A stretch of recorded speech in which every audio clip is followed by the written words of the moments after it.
This video is on positive externalities in production. And when we're looking at positive externalities, we are considering the third party. So those not directly involved in this production or consumption of the good. So if we think about production means, we can see here we've got wind farms, we've got solar panels, we've got electric vehicles. And the idea is that this is positive for society. And the reasons why it's positive for society, is because it is more sustainable alternatives and greener alternatives to what is currently taking place. So for example, the extraction of fossil fuels. So when we're drawing our diagram, I'm going to start off with the demand curve, and the reason for that is because my focus is on the supply curves. So I'm just going to assume that the marginal social benefit equals the marginal private benefit. So the marginal private benefit is those directly involved in the transaction, so the first and second party, and it's really mostly focused on the consumer's utility, and it reflects the demand curve in the free market.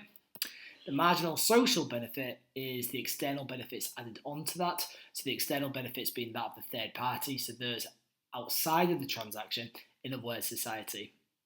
So as I've mentioned before, the focus is on the supply side because we're trying to argue that the distortion in the market and the market failure is happening on the supply side rather than the demand side. And therefore, we're just going to assume that marginal social benefit equals marginal private benefit. The reality of the situation is it doesn't, but that's not our focus.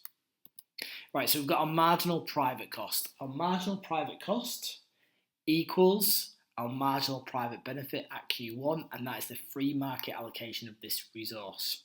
So the marginal private cost represents the cost incurred of the production of that good. So for example, if you think about the wind farms, just in terms of the installation, the maintenance, the operation, that costs the producer.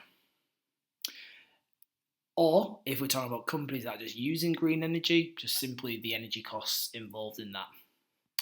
Now, the free market allocation being at Q1, the issue and why there is a market failure is because they're not considering the gains of society of increased production.